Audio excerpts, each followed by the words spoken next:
Bonsoir à toutes et à tous. Merci de nous recevoir à travers cette édition du soir de la télévision en Bonferré et bonne rupture de jeunes à toutes et à tous. Lever le flou sur les communications en Conseil des ministres sur les passations des marchés publics. En tout cas, c'est la raison pour laquelle le député Omar Hamidou Chana a posé au Premier ministre chef du gouvernement Oumoudou Mahamadou, c'était hier samedi. Le Premier ministre, de son côté, n'a pas voulu donner assez de détails par rapport à cette question, n'est-ce pas, Balma Bruno?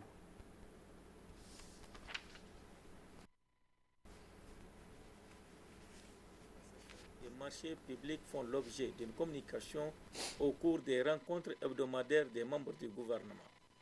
Les ministères et les cabinets du président de la République et du Premier ministre sont tenus de faire le point sur tout marché public qui dépasse un seuil de 300 millions de francs CFA depuis quelques mois. C'est l'arrêté numéro 18 du 18 janvier 2023 qui le précise. Mais depuis quelques semaines, les détails sur les marchés ne sont pas fournis au cours du Conseil des ministres. C'est cette situation qui a poussé le député Omar Hamidou Tiana à poser une question d'actualité au Premier ministre Oumoudou Mahamadou. Donc pour permettre aux gens de savoir ce qui se passe, pour que des personnes qui ont été défaillantes, des personnes qui sont impliquées dans des affaires louches, ne puissent pas bénéficier du marché. Aujourd'hui, qui sait à qui on donne les marchés? Personne. Jusqu'à un passé récent, tout le monde savait. Au Conseil des ministres, vous voyez, vous savez, telle société a eu tel marché, telle société a eu tel marché. Et avec ce procédé-là, beaucoup de marchés frauduleux ont été dénoncés. Mais aujourd'hui, parce que ça les gêne, ils ne veulent pas que les gens sachent ce qui se passe, ils décident de cacher l'information aux Nigériens. Je pense que la réponse qui a été donnée au Premier ministre est extrêmement grave. Un Premier ministre qui cache, ou un Conseil des ministres qui cache des informations au peuple, je trouve que c'est extrêmement grave. Répondant à la question, le Premier ministre a d'abord fait un détour sur les performances financières et économiques de notre pays avant d'indiquer les raisons de ce changement. Les communications en Conseil des ministres des marchés publics sont la volonté du gouvernement par un arrêté du Premier ministre. C'est le Premier ministre qui a exigé que les ministres communiquent en Conseil des ministres tout marché d'un montant supérieur à 300 millions. Et ils le font. Depuis la création de l'Agence de régulation des marchés publics sous la Ve République, les marchés publics font l'objet de communication en Conseil des ministres. C'est d'ailleurs l'application de cet arrêté qui a donné lieu au limogeage en 2012 de Oumoudou Mahamadou, alors ministre des Finances, et Kalla Ankaro, ministre de l'Équipement, pour avoir donné un marché de construction de routes à un député en fonction. 15 avril 1974, 15 avril 2023, 49 ans jour pour jour que passait le pouvoir du général Seyni Kounché, 49 ans après sa prise du pouvoir et 36 ans après sa mort. Son souvenir reste encore très vivace dans la mémoire de ses compatriotes. D'autres détails avec Sidi Kouarma.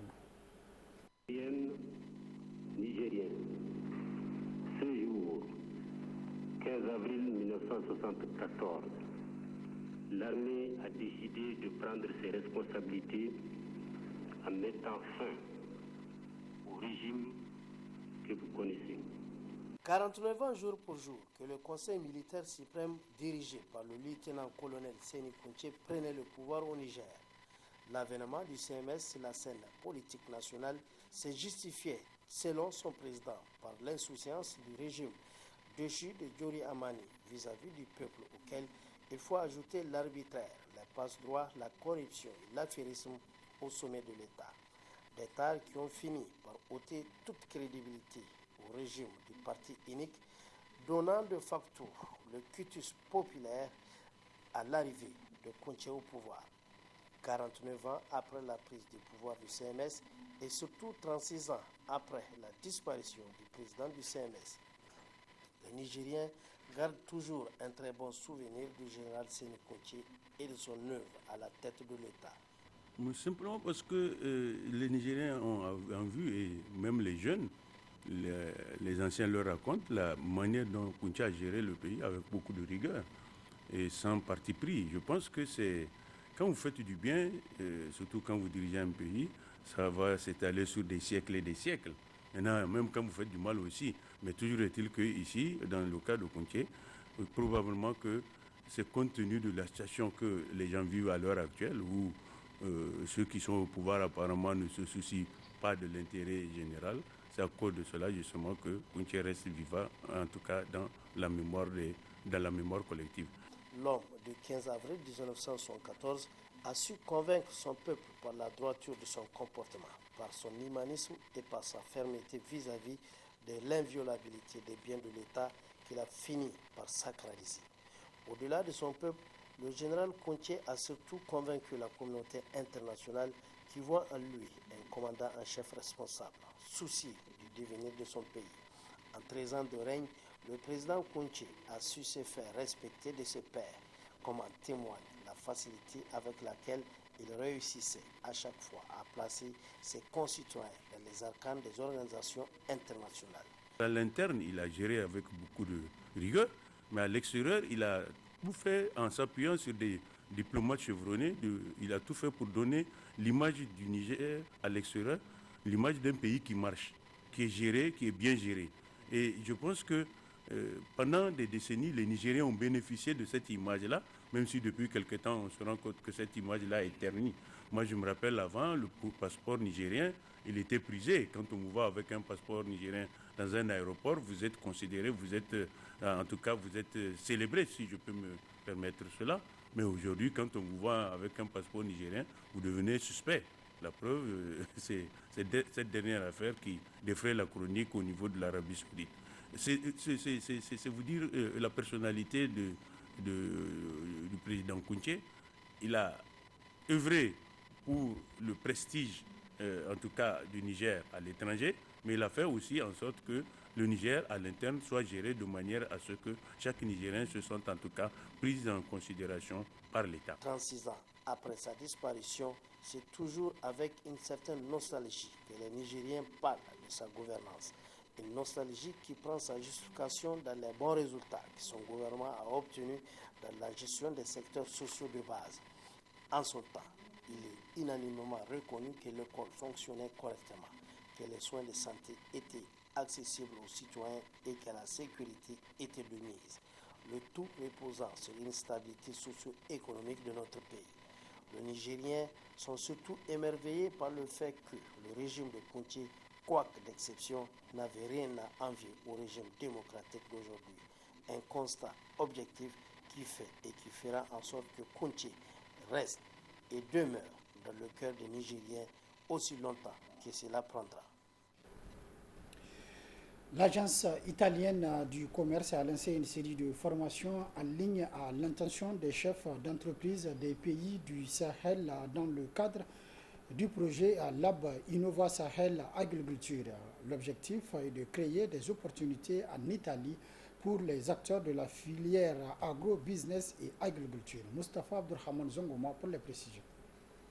Cette formation en ligne, initiée et mise en œuvre par l'agence italienne du commerce ITA, est dispensée au profit d'une cinquantaine d'entreprises africaines, dont celles des pays du Sahel, notamment du Burkina Faso, du Mali et du Niger. Axée sur le partage d'expériences et de technologies dans les domaines de l'agro-business et de l'aviculture, elle vise à aider les entreprises africaines à améliorer et booster la qualité de leur production. Le point de départ de la formation de Lab Innova Agriculture est l'expérience acquise par nos entreprises en Italie dans ce secteur. Les standards que l'on respecte sont ceux de plus haut niveau, du point de vue de la qualité des produits, de la protection des consommateurs. Donc, nous allons partager cette expérience et celle de nos entreprises avec les entreprises du Sahel, afin qu'elles puissent adopter des systèmes qui vont augmenter leur productivité et la qualité de la production. Les chefs d'entreprise ayant participé à cette formation relèvent l'intérêt qu'elle a suscité chez eux et les opportunités qu'ils escomptent. La formation, je trouve que c'est de qualité parce que déjà, ça nous permet de savoir où nous orienter, tisser des relations de partenariat avec les Italiens. De nouvelles connaissances, d'améliorer nos activités, c'est-à-dire la production du poulet de chair, et également d'augmenter nos capacités de production et avoir d'autres investisseurs au niveau international pour nous appuyer. La création d'opportunités et la mise en contact avec les opérateurs économiques italiens, c'est l'un des objectifs recherchés par Lab Innova Sahel Aviculture. Après la conclusion de la formation, un certain nombre d'entreprises seront invitées à participer à un voyage d'études en Italie au mois de mai, à l'occasion de Fiera Avicola, pour participer à la foire, rencontrer les entreprises exposantes, mais aussi pour effectuer un voyage d'études avec des visites à des sites d'intérêt, des sites productifs et des marchés italiens, pour voir comment cela se passe chez nous. Il y a aujourd'hui beaucoup d'exposants africains qui sont dans la mesure de commercialiser leurs produits en Europe grâce à un parcours qu'ils ont fait avec nous et qui a commencé avec la Binova. L'agence italienne du commerce basée à Rome dispose d'un vaste réseau de 80 bureaux dans le monde et se présente aujourd'hui comme une porte d'entrée vers non seulement l'amélioration de la qualité des productions des entreprises africaines, mais aussi pour la présence des produits de l'agrobusiness et de l'agriculture africaine en Europe. Autre aspect de cette édition, sous le haut parrainage du président de l'association islamique de la commune de Libouré, Cheikh Tikoulaye Ibrahim, l'association de la jeunesse communale de Libouré AJCL Gomni a lancé donc officiellement ce matin dans l'enceinte de la mairie de la commune la deuxième édition du concours de lecture et de mémorisation du Saint-Coran Moussabaka édition en 2023. D'autres détails avec Abdelaziz Mohamedou et Ibrahim Idi. أعوذ بالله من الشيطان الرجيم بسم الله الرحمن الرحيم. L'association de la jeunesse communale de Libouré lance sa deuxième édition du concours de lecture et de mémorisation du Saint-Coran dénommé Moussabaka. Le président de la dite association est revenu sur le bien fondé de cette Moussabaka. En effet, le messager d'Allah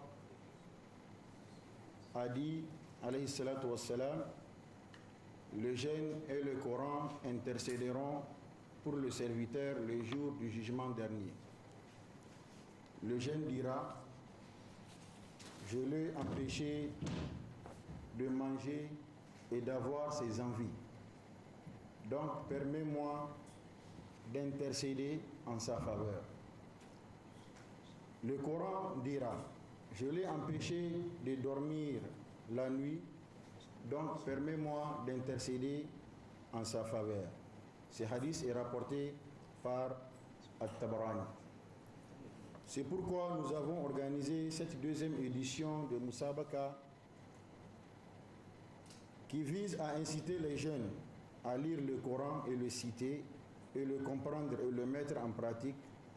Car le prophète sallallahu alayhi wa sallam a dit, le meilleur d'entre vous est celui qui apprend le Coran et le fait apprendre aux autres. Le maire de la commune rurale de Libouré a salué, félicité et encouragé l'association de la jeunesse communale de Libouré à multiplier de telles initiatives qui ne visent que, selon lui, à renforcer la culture islamique dans la localité. Quand il s'agit d'une Moussabaka de la commune, tous les acteurs de la commune doivent intervenir. Et à ce sujet, c'est un plaidoyer que j'ai fait auprès de la jeunesse qui a la charge de l'organisation d'intégrer aussi les écoles franco-arabes et presque tous les marabouts de la commune pour qu'ensemble nos actions soient cohérentes, dures et dynamiques. Les candidatures féminines sont les plus attendues selon l'association de la jeunesse communale de Libouré. L'objectif qu'on vise, c'est non seulement de renforcer leur capacité dans la lecture du Coran et la maîtrise aussi, mais aussi de promouvoir la cohésion sociale entre jeunes frères et sœurs, parce que la commune rurale de Libouré, c'est plusieurs villages. Nous, ce que nous sommes en train de faire, c'est pour eux, avec eux, et sans eux, on ne pourra pas le faire. Donc, j'appelle à l'ensemble de la jeunesse de Libouré d'être vraiment compréhensive, d'être tolérante et puis de suivre la Moussabaka de A à Z, du début jusqu'à la fin et de tirer bénéfice. Ils sont au total 18 candidats, dont 12 hommes et 6 femmes, à participer à l'édition 2023 de la Moussabaka qu'organise l'Association de la jeunesse communale de Libouré. 2 semaines après donc la compétition au niveau donc des différentes catégories, la Moussabaka édition 2023 de la radio Wadata, la toute première d'ailleurs a pris fin cet après-midi. Les lauréats ont reçu des prix en matière donc de nature et en espèces, n'est-ce pas Boubacar Amadou? Première radio privée digitale au Niger, la radio Wadata a organisé la Moussabaka édition 2023, une façon d'inciter la jeunesse à la lecture du Saint-Coran et la culture de la religion musulmane. Wadata Radio, nous avons initié la Moussabaka, le concours de lecture du Saint-Coran. Ce mois béni de Ramadan, c'est pour donner du temps à la radio et aux auditeurs qui nous écoutent et dire aux gens que maintenant on devrait compter avec les radios digitales au Niger. Pour cette première édition, ils sont plusieurs jeunes des deux sexes à compétir dans 4 catégories. On fait appel à 120 candidats, mais nous sommes retrouvés avec 100 de 4 catégories. Au lieu des 5, on avait eu 4 catégories. Les femmes Tilawa, donc ce sont des femmes au foyer. Si on dit Tilawa, la Moussabaka Tilawa, c'est celle qu'on donne l'opportunité à la femme d'ouvrir le livre saint pour pouvoir lire le Coran, avec ceux qui font le demi-Coran, avec ceux qui font Yassine et Djoudjama, les petites catégories. Ainsi, dans la catégorie Djouzou Ama, Oumou Ayman, Abbas Boubacar et Iman Amadou remportent respectivement le premier, deuxième et troisième prix. La catégorie Yassine, c'est Farida Oumarou qui remporte le premier prix, suivi de Ismaël Aboubakar et Ali Amadou. Dans la catégorie Nifs, le premier prix revient à Kaussar Ousmane, Yazid Mohamed, Ousmane Ali respectivement deuxième et troisième prix. Dans la catégorie Kamil ou Coran entier, Hawa Youssef remporte le premier prix, Rabi Saleh deuxième prix et enfin troisième prix, Kaussar Abdallah. Les gagnants ont tous été récompensés par des cadeaux en nature et en espèces. Moi, je ne peux pas dire que les objectifs sont atteints parce qu'il n'y a pas eu de financement. Les sponsoring sont absents ou bien étaient très absents. Mais on sait tout début est difficile. Donc, raison pour laquelle nous, on va dire que c'est le début de commencement, Inch'Allah, pour les éditions à venir. Donc, quand tu vois organiser la deuxième édition, Inch'Allah? Bien sûr, on va mieux la préparer parce que celle-là, je l'ai préparée à 1 mois. Donc maintenant, on a vu le pour et le contre des choses. Donc à l'avenir, on va essayer de prendre nos précautions pour que ça soit une réussite totale. Rendez-vous est donc pris pour l'année prochaine, Inch'Allah, avec le même engagement de la radio, celui de faire de la promotion de la culture islamique.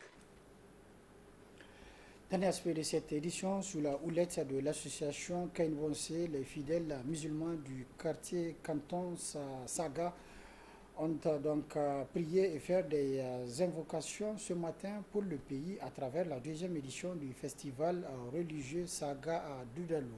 D'autres détails dans ce reportage. Comme à l'édition passée, la population de Saga autour de l'association nigérienne pour un développement communautaire durable Kainbonse, les fidèles musulmans se sont retrouvés pour prier, faire des invocations et la lecture du Saint-Coran pour le pays. L'initiative vise à créer un cadre de cohésion sociale et de solidarité islamique entre la population de façon générale et la communauté de la population de Saga en particulier. Cette deuxième édition, outre la lecture du Saint-Coran, de clés des festivités, est accompagnée d'une séance de démonstration de l'apprentissage du Saint-Coran autour du Doudal, organisé le 13 avril 2023 à la grande place de prière Id Mahmoud Issa de Saga, de l'organisation de la Moussabaka avec des prix décernés aux différents lauréats ainsi que des donations. L'édition 2023 est la résultante de celle de l'édition passée selon les organisateurs. En tirant les conclusions de la première édition du FERCAS, nous pouvons affirmer ici qu'au-delà du caractère de magnificence de la place de l'islam dans la communauté et l'organisation de festivals permettra sans nul doute de créer un important cadre d'échange et de cohésion entre les filles et les fils d'une même communauté, d'instaurer un climat de confiance, d'entraide et de solidarité entre les fils et les filles de la communauté. Plusieurs leaders islamiques et responsables du canton de Sagan ont pris la parole pour soit saluer ou encourager les initiateurs pour cette noble initiative. Pour marquer également cette édition, des prix ont été remis aux 10 lauréats de la Mousabaka organisée pour la circonstance. C'est la fin de cette édition. Merci de l'avoir suivi à toutes et à tous. Prochain rendez-vous de la rédaction demain, Inch'Allah, à partir de 12h30. Très bonne réception. Au revoir.